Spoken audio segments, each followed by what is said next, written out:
왜 자꾸 안쓰러운 표정을 짓는 걸까? 그냥 그렇게 된 건데, 우린. 순진한 토마토일 뿐인데. 어차피 충분히 어른이 되면 고개를 깊이 숙이고 자신을 떨어뜨려야 할 텐데. 안수현 씨 토마토가 보이는 것보다 가까이 있음 일부를 읽어드렸습니다. 안녕하세요 소라 여러분. 문학의 소리를 듣고 전하는 문학라디오 은정의 소리입니다. 저는 우다영입니다. 800회 1부는 신춘문예 특집으로 진행됩니다. 설레는 시작을 축하하고 또 앞으로의 활동을 응원하는 시간이 되었으면 합니다. 오늘은 박연, 안수현 시인님 함께 자리해 주셨습니다. 안녕하세요. 안녕하세요. 네, 저희 800회 1부에 참여 게스트가 되어주셨어요. 축하 노래를 혹시 불러주실 수 있을까요? 어떻게, 뭘 부를까요? 800회 축하. 죄송합니다. 저희가 한번 깜짝 이벤트로 한번 준비해봤어요. 신유분들께 축하를 받을 수 있을까 말씀을 드려본 거고요. 저희 문장의 소리 소라 여러분들께 소개 한번 부탁드릴게요. 네, 안녕하세요. 저는 시를 읽고 쓰는 안수연이라고 합니다. 잘 부탁드립니다. 네, 안녕하세요. 저는 시 쓰는 박연입니다. 네, 이번에 그 두 분은 2025년 신춘문예 주인공이신데요. 박연 시인님은 한국일보, 안수연 시인님은 경향신문에 각각 당선되셨습니다. 축하드려요. 감사합니다. 지금 녹음되고 있는 날은 2월 말인데 이제 2달 정도 그 시인의 기분을 느끼고 계실 텐데 어떤 열기가 있으셨는지 궁금합니다. 어떻게 지내고 계신가요? 박연 시인님? 저는 최근에 오래 다녔던 학교를 졸업했고요. 그리고 이사도 얼마 전에 했어요.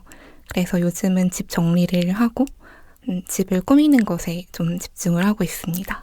굉장히 큰 출발을 많이 하셨네요. 학교도 집도. 네. 세연 시인님은 어떠신가요? 네, 저는 최근에 이제 대학원 과정을 수료를 하고 취직을 하게 됐어요. 그래서 판교로 출퇴근을 하고 있어요. 그래서 직장인의 삶을 몸소 처음 느껴보고 있는 중입니다. 그렇군요. 시인분들은 원래 직업을 좀 많이 가지시는데 이렇게 모든 출발을 함께 네. 두 분 다 알찬 올해를 맞으셨네요. 운세가 좋은 2025년 아니셨나 싶고요. 혹시 저희 문장의 소리를 이전에 청취하신 적이 있는지 궁금한데 섭외 연락이 오셨을 때 어떤 생각이 드셨는지 수연 시인님 어떠세요? 네, 저는 알고 있었어요. 이 문학을 가지고 세상에서 어떤 일들이 벌어지고 있나 이런 걸 찾아보다가 라디오가 있다는 것을 알게 되었는데 알고는 있었는데 너무 이런 귀한 곳에 누추한 제가 너무 영광입니다. 저희가 영광입니다. 주셔서 네. 냅다 불렀죠. 이제 감사합니다. 네, 신춘 특집을 아마 할 거다 이런 예상이 좀 있지 않으셨을까요? 저는 생각을 못했어요. 박연 씨님은 어떠세요? 저도 문장의 소리를 10대 때 많이 들었던 것 같아요. 20년이 됐거든요. 저희가 이제 20년이 되어가서. 네. 아마 한 10년쯤 저도 전에부터 듣기 시작했던 것 같은데요. 그때 많이 듣고 최근에 들어서는 이제 목소리로 듣는 것보다 책을 읽는 것이 좀 익숙해졌던 시기였는데요. 이번에 800회 축하드리면서 다시 청취를 시작하고 싶다는 생각이 듭니다. 네, 아니 저희 청취자 애칭도 정했어요. 소라님들이거든요. 소라입니다. 근데 10년차 소라님이 나와주신 거죠. 네, 이렇게 게스트가 되어서 시인님이 되셔서 와주셔서 감사드리고요. 신춘문예가 가지는 상징성 있는 것 같습니다. 1월 1일에 신문에 등장하는 얼굴이 되셨는데 신문을 받아들었을 때의 기분 기억하고 계신가요? 박연 시인님? 저는 신문을 딱 봤을 때 생각보다 시가 크게 지면에 나오더라고요. 네. 심지어 특별 부록으로 신문의 한 면에 나오는 걸 보고 조금 생소하고 놀라웠어요. 그래서 어색해서 그냥 한번 보고 조금 치워뒀다가 시간이 지나고 다시 한번 보고 그랬던 것 같아요. 그 몇 부 정도 챙기셨나요? 제가 따로 구매를 하진 않았는데 저의 지인이 어디 신문사 같은 데 직접 가서 엄청 많이 가져왔더라고요. 그 좀 많이 챙겨둬야 된다고 하더라고요. 아, 그래요? 네, 저는 신춘 출신이 아닌데 네. 어떤 분 30부 넘게 이렇게 해서 좀 아. 보관용, 나눠주는 용 이렇게. 저도 한 20분은 넘게 그 친구가 네. 가져온 것 같아요. 역시 이미 잘하고 계셨군요. 어떠셨나요? 수현 씨님은 몇 부 하셨나요? 저는 동네에 신문 파는 곳이 없어서 정말 네. 하나도 가지고 있지 않아요. 아, 여전히요? 네, 2달이 여전히. 지났는데 네, 어떡해요? 저는 인터넷 기사문으로만 네. 봤습니다. 그래서 조금 아직까지도 아쉽기는 한데 처음에 그 업로드가 됐을 때에 되게 기분이 이상했어요. 인터넷에 이름이 나온다라는 것의 책임감을 네. 좀 느끼게 되어서 이젠 꼼짝없이 바르게 살아야겠다. 라는 생각을 했고 바로 친구들이 연락이 오고 이래서 네. 진짜 제대로 살아야지 하는 생각을 했었습니다. 이렇게 바른 삶을 다짐하게 되는 네. 계기가 네, 얼굴과 이름이 박제된 순간부터는 공인이라 네, 저희가 부와 명예가 없을 뿐이지 공인입니다. 그렇다면 당선 전화를 받았을 때 두 분 무엇을 하고 계셨는지 궁금한데요. 당선을 예감하고 계셨는지도 궁금합니다. 수현 씨는 어떠세요? 네, 저는 투고가 있을 때마다 매번 시를 냈었어요. 그래서 사실은 이번에 크게 다르지 않을 거라고 생각을 해서 그러니까 여러 번 냈으나 연락을 못 받았던 경험들이 많았기 때문에 그래서 그냥 뭐 냈다는 것에 의의를 두고 있었는데 제가 친구를 만나서 커피를 마시고 있었어요. 되게 오래 봐온 믿을 수 있는 친구인데 전화가 막 오는 거예요. 그래서 친구랑 얘기하고 있는데 전화가 오네? 받지 말아야겠다. 그래서 한 번은 못 받았어요. 네. 그러고 났는데 한 번 더 오는 거예요. 네. 그래서 미안하다. 내가 이 전화를 받아야 될 것 같다. 네. 왠지 나를 찾는 전화인 것 같고. 그래서 받았는데 그때 이제 신문사입니다 하고 말씀해 주신 거예요. 그래서 어떠셨나요? 저는 믿기지 않아서 왜 이렇게 다들 못 믿으시는 거예요? 저희가 절대 그 보이스피싱인 줄 안다는 그 경험담이 모두에게 나와서 못 믿으시더라고요. 정말 그래도 이런 걸로 장난을 치진 않겠지. 내가 어디 낸 건지도 모르잖아요. 사실 사람들.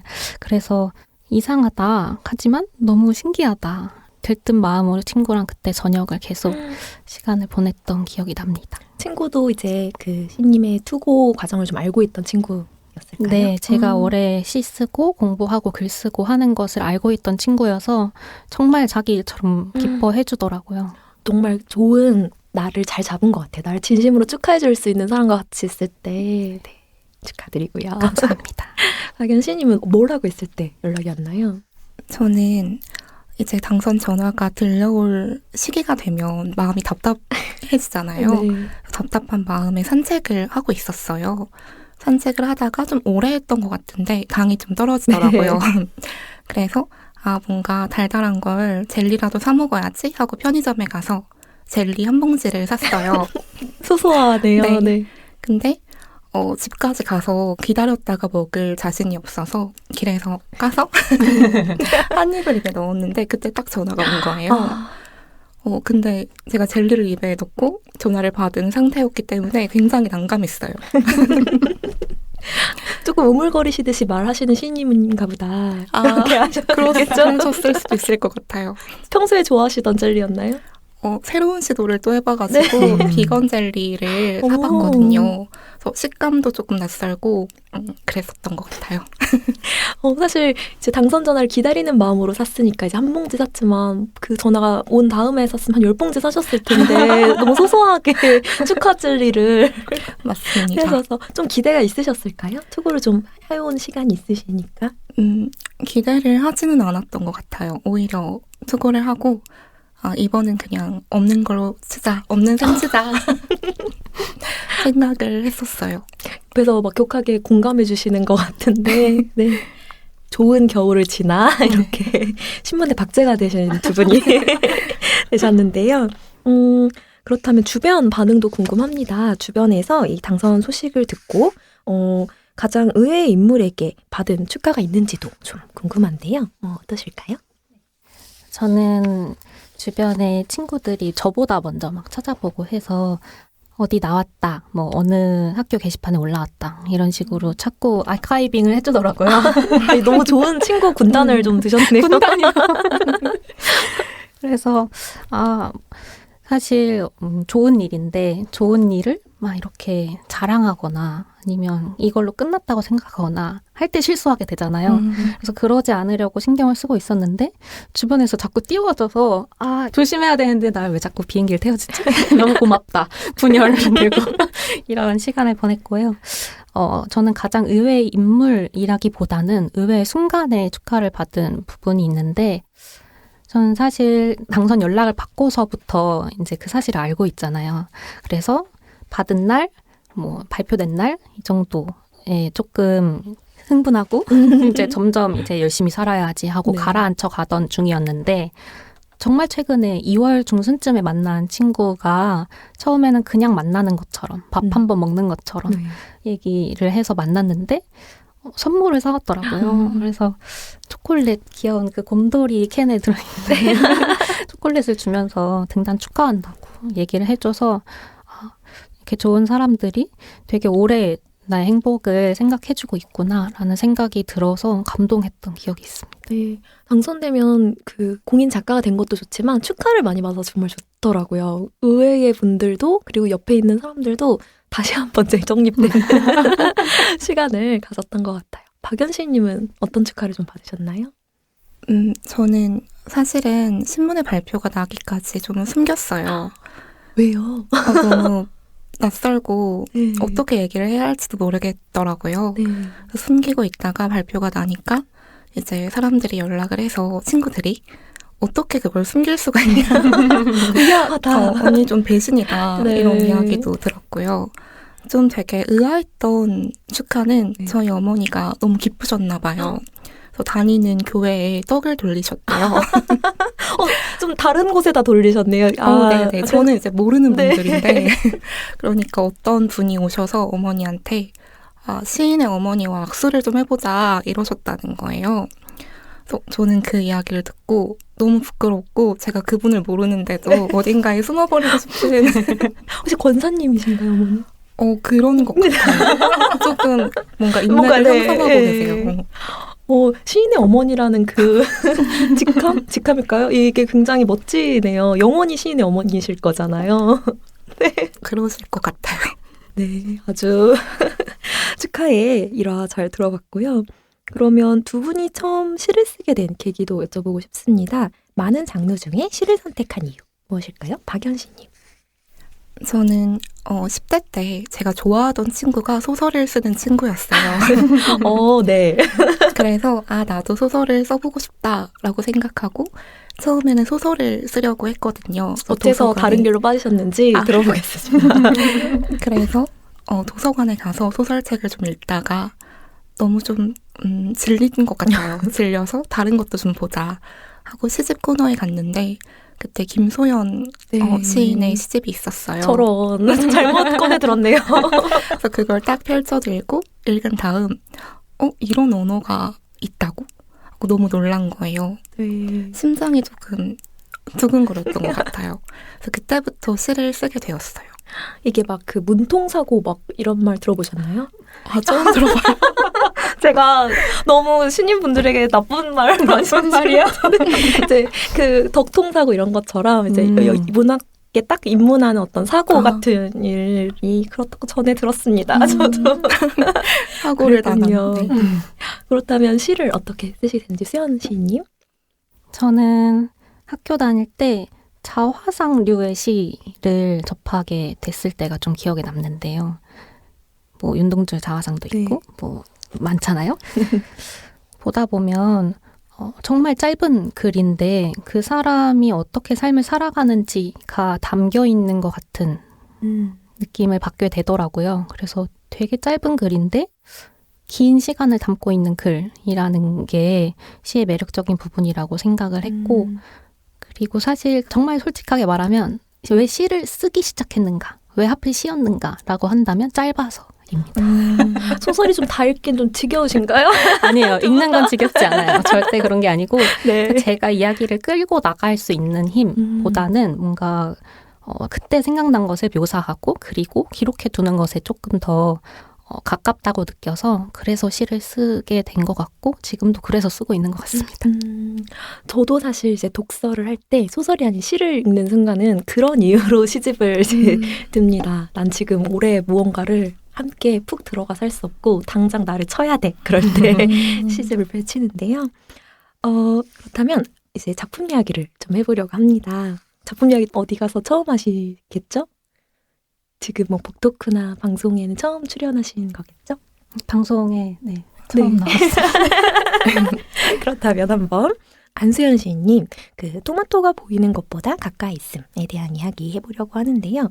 시가 이렇게 참 선명하고 깨끗한 것 같습니다. 이 시를 어떻게 쓰게 되신 건지 직접 설명을 한번 부탁드릴게요. 네. 이번 여름에 굉장히 유난히 덥고 되게 축축 처지는 날씨였던 걸로 저는 기억을 하는데요. 굉장히 유난히 바쁜 여름이었어요. 저는 학교 다니면서 이제 막학기 가까워지고 하다 보니까 공부하고 뭐 밖에 친구들도 만나고 다른 일들도 하고 해야 돼서 밖에 많이 나가야 됐던 때였습니다. 근데 제가 이렇게 밖에 다니면서도 사람들을 많이 만나면서도 되게 외로운 마음이 들더라고요. 이렇게 좋은 사람들이 옆에 있는데 왜 외롭지? 라는 생각을 하기 시작했어요. 근데 이제 집에 가서 집에 있는 엄마를 보니까 나도 이렇게 사람들을 많이 만나고 주고받는데도 외로운데 집에 있는 엄마는 얼마나 외로울까? 라는 생각을 하게 됐었던 것 같아요. 그래서 어떻게 하루를 보내시나 좀 유심히 쉬는 날 지켜본 적이 있는데 제가 생각했던 제가 외로움을 느끼는 사람은 이럴 거야 라고 생각했던 그 이미지랑은 좀 다르게 정말 단단하게 하루하루를 버텨가고 계시더라고요. 식물을 심고 물이 뚝뚝 떨어지는데 시끄럽지만 식물이 먹을 수 있는 물이 떨어지네 하고 긍정적으로 생각하고 화분을 그 자리에 놓는다든지 하는 모습들을 보면서 참 제가 그렇게 생각하진 못했는데 되게 씩씩하게 살아가는 사람이구나 엄마는 하는 생각을 하게 되었습니다. 사실 궁금증을 먼저 해결하고 가자면 에어컨의 실외기에서 떨어지는 물이 화분에게 줘도 되는 물일까요? 와, 정말 생각하지 못했던. 저도 궁금했어요. 이거를 되나? 근데 제 생각에는 지금 지구가 많이 아프잖아요. 네네. 근데도 이 대기를 뚫고 내리는 물을 먹고 삶이 지속이 되잖아요. 네, 모든 생물들이. 네. 그래서 제 생각에는 에어컨의 필터를 거친 물도 먹을만 하지 않을까. 이 정도는 이겨내야 네. 현 지구에서 살 수 있죠. 네. 그래서 궁금해서 제가 첫 행부터 이제 궁금했기 때문에 여쭤봤고요. 감사합니다. 아니 시가 이제 토마토의 일생을 이렇게 비유로 가져오지만 막 살아가는 일에 대해서 생활에 대해서 삶에 대해서 말하면서 이건 외로운 일이야 이렇게 말을 하는데 쓸쓸하게 느껴지지 않아서 그것이 굉장히 좋더라고요. 감사합니다. 그래서 어째서 시인들은 이렇게 토마토를 좋아하는가 이런 생각도 들었습니다. 토마토가 정말 시에서 많이 나오는 걸 제가 봤는데요. 시인님들께 가장 좋아하는 채소는 무엇인지 여쭤보고 싶습니다. 수연 시인님 제일 좋아하는 채소 토마토일까요? 토마토를 좋아하긴 합니다. 전 토마토처럼 식감이 아삭아삭한 것들을 좋아해서 먹는 것으로서 채소를 이야기한다면 토마토, 양상추, 샐러리 이런 류를 좋아하고요.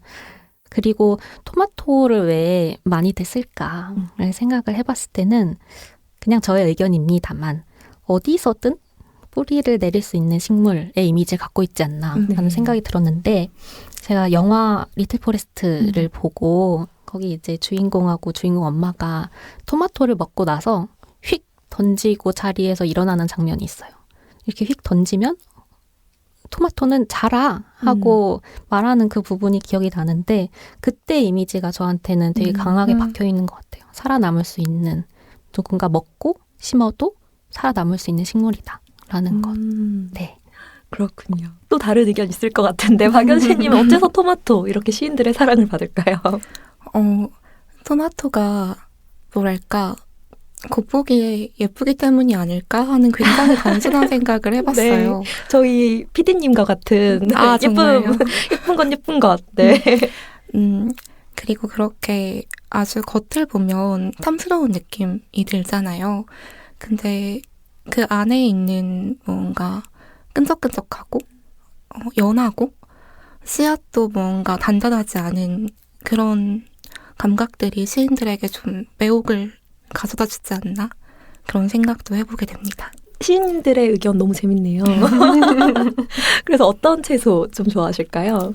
저는 고수나 샐러리 같은 향이 조금 있는 채소를 좋아하고 있어요. 아, 입맛이 도네요. 맛있는 얘기를 하니까. 그렇다면 수연씨님 당선소감 얘기를 한번 더 해볼게요. 정직하고 성실하게 쓰겠다는 다짐을 밝혀주셨는데 이에 관해서 좀 들어보고 싶습니다. 시인님이 생각하시는 정직하고 성실하게 쓰기란 무엇일까요? 제가 생각하는 정직하고 성실하게 쓰기란 나를 있는 그대로 바라보고 표현할 수 있는 것이라고 생각해요. 가령 누군가를 좋아한다거나 사랑한다거나 자꾸 생각할 때 정말 좋은 것만 주고 싶은 마음이 들기도 하지만 한편으로는 너무 좋아서 나만 보게 하고 싶다.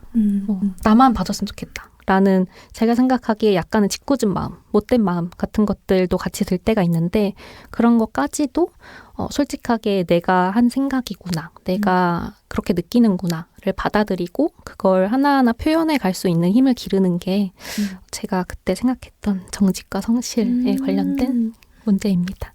그렇군요. 박연시님께서 생각하시는 정직과 성실 있을까요? 정직과 성실이라는 단어가 저에게는 되게 멀게 느껴지거든요. 그 두 단어에는 시간을 굉장히 구체적으로 인지하고 그리고 그 안에서 자신만의 어떤 계획과 어떤 습관을 가지고 살아가는 것 같다는 그런 의미를 가지고 있는 것 같다는 생각이 들어요. 근데 저에게는 시간이 그렇게 일정하게 오지 않고 조금 분절적으로 오는 것이기 때문에 정직과 성실이라는 단어가 되게 어렵게 느껴지는 것 같아요. 그래서 수연 시인님의 어떤 이 소감을 보고 되게 멋지다고 생각했어요. 그렇군요. 그럼 박연시님 씨도 한번 여쭤보겠습니다. 눈에 보이지 않지만 실체에 가까운 영가라는 언어가 폭력과 부딪히면서 생기는 묘한 에너지, 그리고 나아가 우리 역시 이 세상에 가담하고 있을지도 모른다는 스산함이 느껴졌는데요. 박연시님께서 이 시 어떻게 쓰시게 되셨는지 한번 소개 부탁드립니다. 가담은 작년 가을에 쓴 시인데요.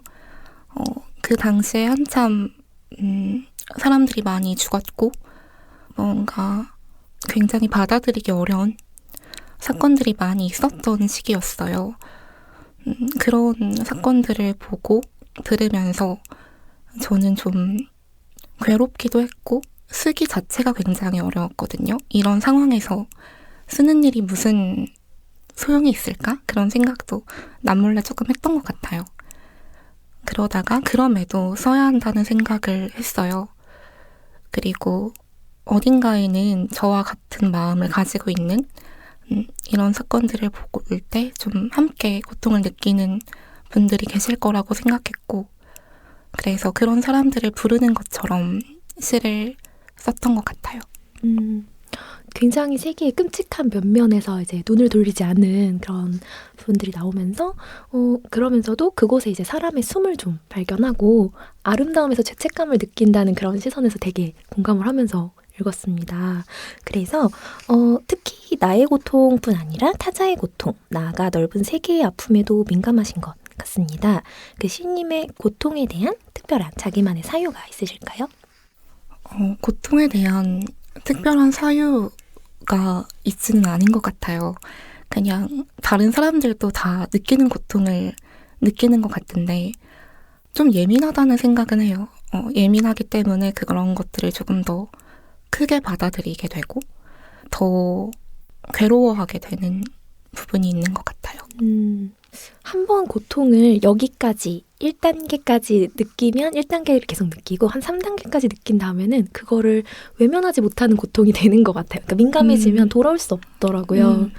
그래서 안 민감해지는 게 최고긴 한데 그렇게는 또 살아갈 수가 없어서 수연 씨님은 고통에 대한 사유나 나만의 이겨내는 방법이 있으실까요? 저도 감각이 되게 예민한 편이어서 이런 것까지 자극을 받는다고 하는 것들에 많이 자극을 받는 편이에요. 그게 고통으로 느껴질 때가 자주 있는데 그럴 때 저는 그걸 그대로 느껴요.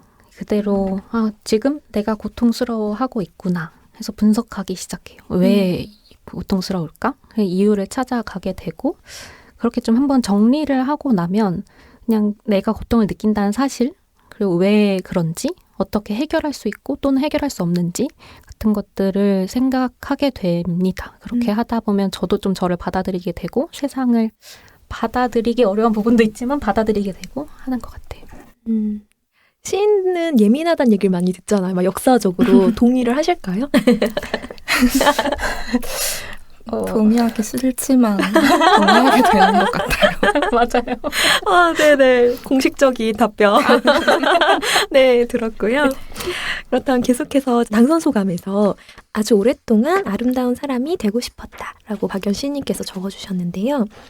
지금까지 시인님께서 만나본 사람 중 가장 아름다운 사람이 있다면 누구인지 들어보고 싶습니다.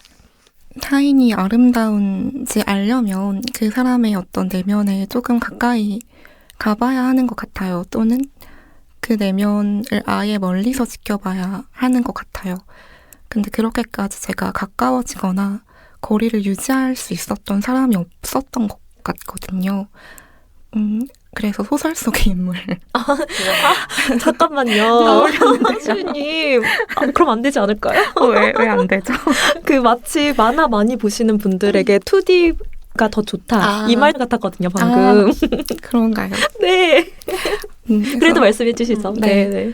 소설 속에서 윤성희 소설가의 소설에서 인물들은 자신의 성스러운 면면과 타인의 성스러운 면면들을 무시하지 않거든요. 근데 그걸 막 애써서 받아들이려고 하는 것도 아니고 얼핏 생각을 해보는 것 같아요. 근데 그 얼핏 생각함이 굉장히 깊은 고민으로 나아가게 되는 모습들을 좀 봤던 것 같고요. 그러면서 어떤 악한 면면들, 사회의 악한 면면들을 마주하게 되기도 하더라고요. 근데 그 속에서 자신의 어떤 선함을 지키면서 살아가려고 하는 모습들을 봤어요. 그래서 윤성희 소설가의 인물들이 좀 아름답게 느껴졌어요. 윤성희 소설가의 소설 인물은 거의 살아있기 때문에 인정을 해드릴 수 있을 것 같고요. 거의 사람이기 때문에 네. 인정받아서 네. 기쁩니다. 그렇다면 신춘문예에 투고할 때 시의 경우 여러 작품을 묶어서 제출하게 되잖아요. 모두 이제 가담과 토마토가 보이는 것보다 가까이 있음 말고 왜 4편씩을 더 내신 걸로 알고 있는데 처음부터 표제시로 각각의 시를 염두에 두셨는지 궁금합니다. 수연 시인님? 네, 저는 이 시를 꼭 처음 어딘가에 내게 된다면 처음에 배치를 하고 싶었던 시인데요. 왜냐하면 제가 대학원을 다니면서 계속 화평회를 해왔었는데 전공 안에서 이 시도 다른 제목으로 시 화평회에 들고 갔었어요. 가서 읽고 피드백 듣고 하는데 처음으로 지도 교수님께서 이거는 네 스타일을 찾은 것 같다 라고 말씀을 해주셨었거든요. 근데 그 말을 듣고 그냥 그렇구나를 넘어서 눈물이 펑펑 나는 거예요. 그러니까 시를 읽으면서 운정은 있지만 그래도 제 시를 읽으면서 피드백을 듣고 그렇게 엉엉 울었던 적은 처음이었거든요.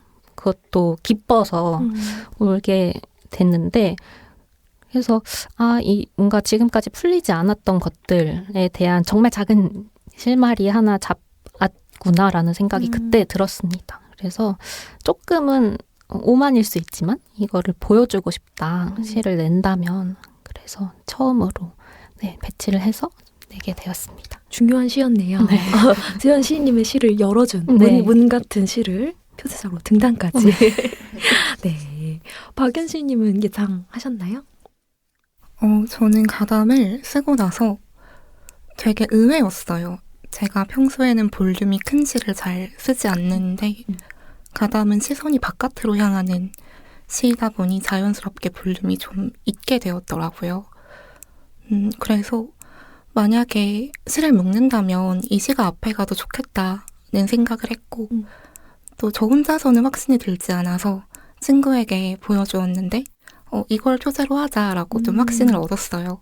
그래서 처음부터 좀 염두에 두고 있었습니다. 그리고 말씀을 해주시는 것들, 그리고 수상소감에서 보여주신 글에서도 좀 거시적인 서남에 대한 관심이 많으셔서 되게 중요한 생각들이 많이 들어간 시였지 않나 생각이 듭니다. 수연 시인님의 당선 소감에서는 들여다보면 사랑하게 되고 네. 정확히는 오래 지켜보면 사랑하게 되고 믿어보고 싶게 되고 의지하게 되는 것이 시이고 사람입니다 라고 하셨어요. 그렇다면 수연 시인님이 믿고 싶고 의지하게 된 사람이 있는지 한번 여쭤보고 싶습니다.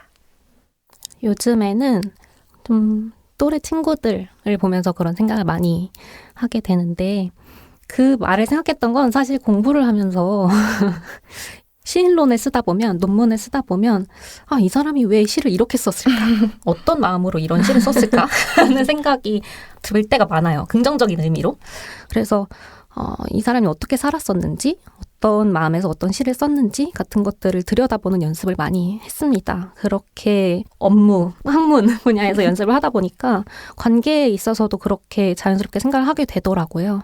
그러니까 가령 지금 제가 학교에서 만나는 친구들 중에 가장 가깝게 지내는 친구가 제가 너무 편한 나머지 이런 게 좋아, 저런 게 좋아, 저 사람 참 좋아 이렇게 얘기를 하다가 제가 드러내고 싶지 않았던 부분, 근데 좀 질투나 아니면 근데 나 좀 이런 거 서운해 라고 말할 때 나를 판단하지 않을까라는 두려움을 갖고 얘기를 했지만 그 친구는 그냥 그럴 수도 있지 하고 받아들여주는 친구가 있는 거예요. 그래서 이런 친구랑 시간을 보내면 좀 어떻게 사랑이라는 걸 알게 될 수도 있겠다는 생각이 들더라고요. 그러니까 그 친구가 왜 나를 그렇게 믿을까라고 생각해보면, 그리고 저도 그 친구를 왜 믿고 싶어질까라는 걸 생각하다 보면 그 사람이 오래 저한테 그런 모습을 보여줬기 때문이고 저도 나름 열심히 진심으로 되기 때문이지 않을까라는 생각이 들어요. 그래서 오래 들여다보면 사랑하고 싶게 되고 라는 문제는 그런 맥락에서 좀 하게 되었습니다. 들어보니까 이렇게 한 사람만 있어도 되거든요. 딱 한 사람만 있어도 된다는 생각을 요새 많이 하는데 부럽습니다. 아주. 그렇다면 그 시를 정리하고 묶어서 신문사에 투고할 때까지 가장 깊게 고민하셨던 지점들이 무엇인지 궁금한데요. 수연 씨님은 무엇이었을까요? 저는 사실 낼까 말까부터 가장 큰 고민이었고요. 내가 이런 것까지 글로 표현해서 보여줘도 될까라는 마음들, 아까 얘기했던 것처럼 사랑할 때 같이 나오는 미운 마음들 같은 거, 저는 그 문제가 가장 컸어요. 어디까지 보여줘도 될까, 시에서. 그런 부분도 있고, 좀 사변적인 걸 이야기를 하자면 투고할 때 인쇄 상태가 이대로 괜찮은가? 중요하죠. 저는 인쇄 잘해야 된다고 생각, 비싼 인쇄로 해야 된다고 생각합니다. 그쵸. 네. 그래서 좀 신경 쓰게 됐어요. 인쇄를 할 때 처음에는 토너 달아서 잘 안 나오는 걸 보고 좀 고민이 되어서 좀 신경 써서 좋은 프린터로 뽑았던 기억이 있습니다. 그랬군요. 좋은 인쇄소에서 하셨는지 박연씨님. 저는 정말 부끄럽게도 타인에게 부탁을 해서 제가 인쇄를 어떻게 됐는지를 보지를 못했어요. 그러면 친구가 붙여주셨나요? 네네. 그때 왜인지 모르게 제가 나갈 수 없는 상황이었던 것 같은데 아마 그 친구가 잘 해주지 않았을까 싶어요. 네. 그렇다면 가장 신경 써서 그 투고하시기 전에 신경 쓰신 부분이 뭘까요? 어떤 시를 낼지가 가장 고민이 됐던 것 같아요. 차라리 시가 몇 편 없으면 그냥 이렇게 긁어 모아서 냈을 텐데 왠지 모르게 시가 있으니까 그 중에서 어떤 걸 보여주어야 목소리가 좀 매혹적으로 들릴까 그런 고민을 많이 했어요. 그리고 표제작을 가담으로 정하고 나서는 이제 비슷한 결의 시들을 조금 모아봤던 것 같아요. 그런 식으로 선별하는 작업들이 좀 어려웠던 기억이 있습니다. 네. 친구들의 얘기가 이제 종종 이렇게 나오는데 두 분 모두 문예창작학과에서 공부를 하신 걸로 알고 있습니다. 학교에서 시창작 수업을 들으면서 주로 어떤 이야기를 듣는 학생이셨을까요? 천재다 이런 얘기 들으셨다면 가감없이 얘기해 주셔도 좋을 것 같은데요. 어떠셨는지 박연시님? 어떤 이야기를 들었지? 저는 좋다고 해주시면 좋다는 거구나 하고 받아들이고 네. 아쉬운 이야기를 해주시면 굉장히 집요하게 그걸 고쳐보려고 노력했던 것 같아요. 성실한 학생, 우등생. 우와. 선생님 말씀을 들어서 나쁠 게 없다고 생각했던 네. 것 같은데요.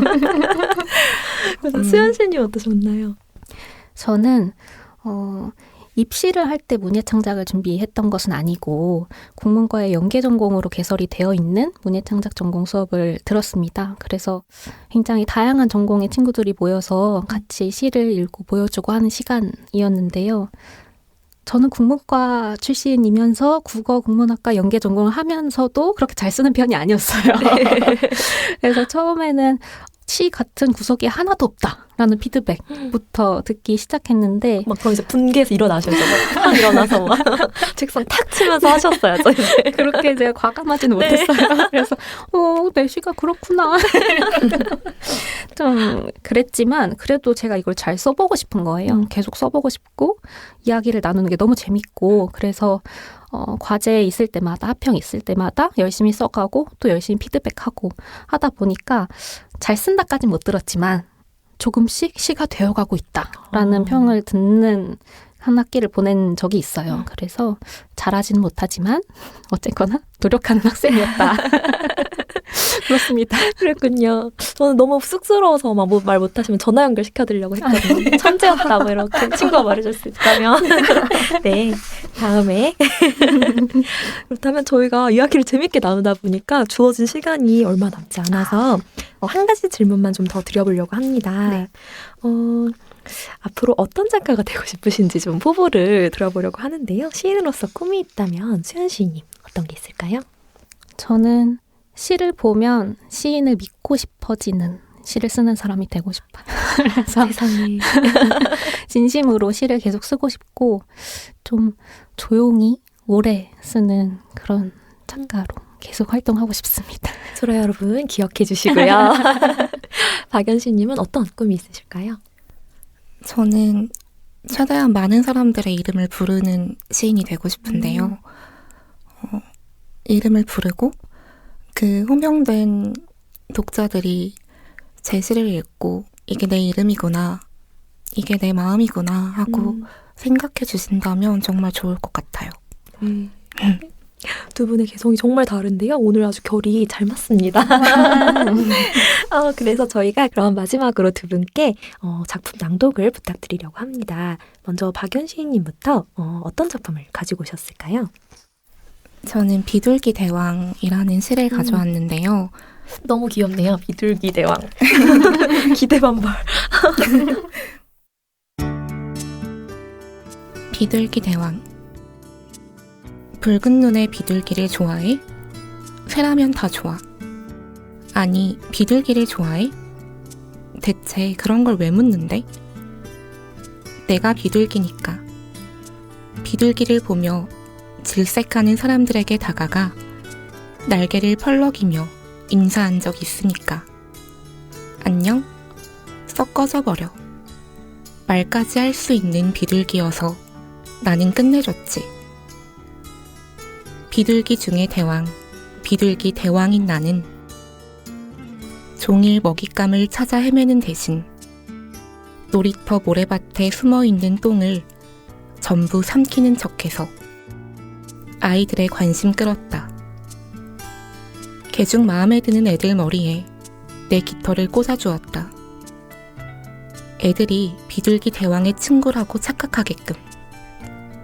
비둘기 대왕은 친구가 많다는 사실을 나를 싫어하는 사람들에게 알려주기 위하여.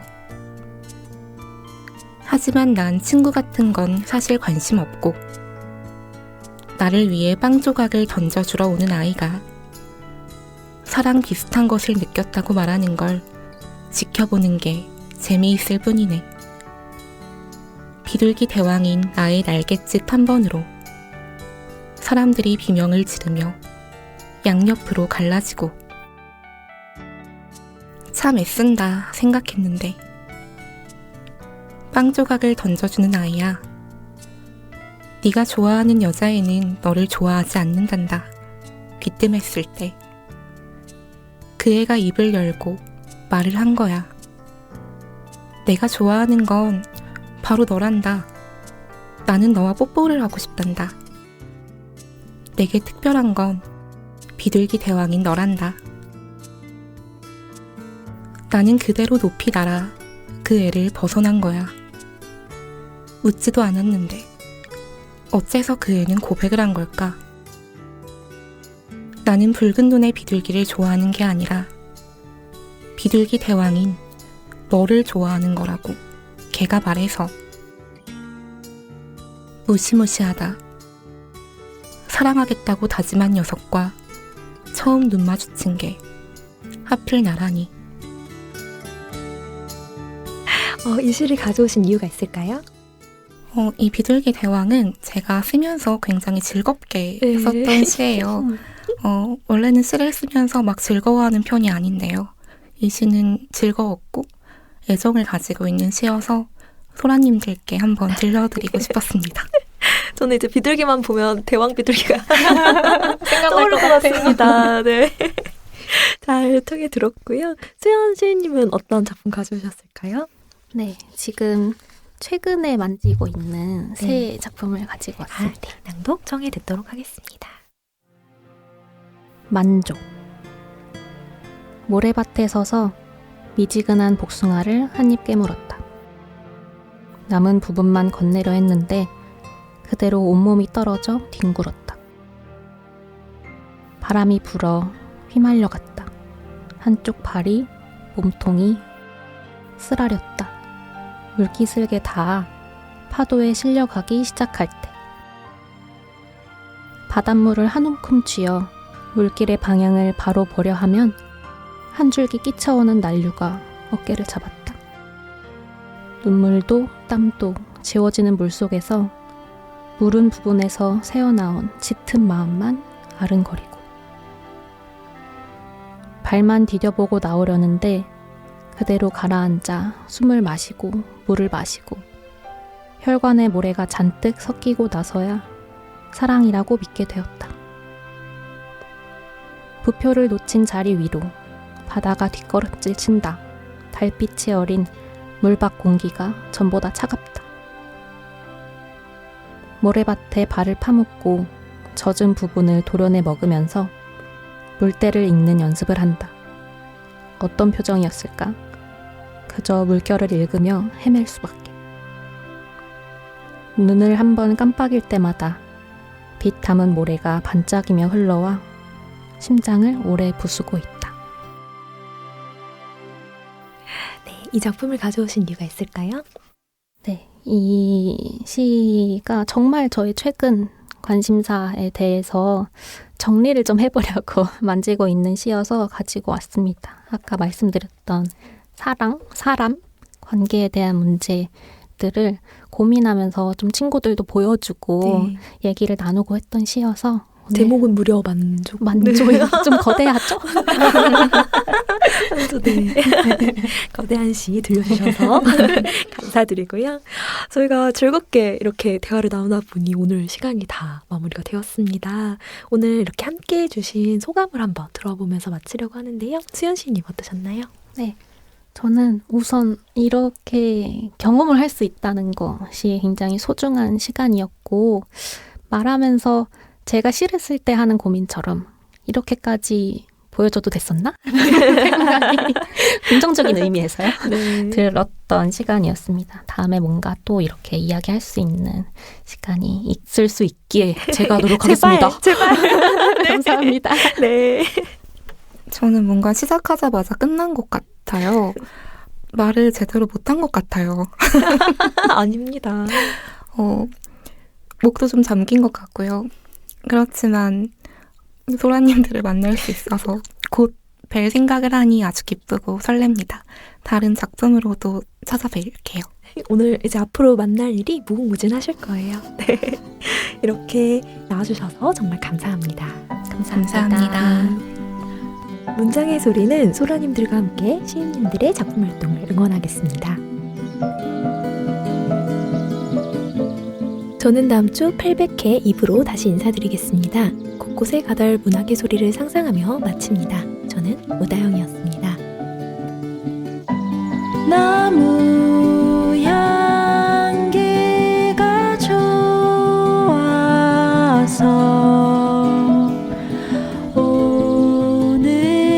오늘도 연필을 들어서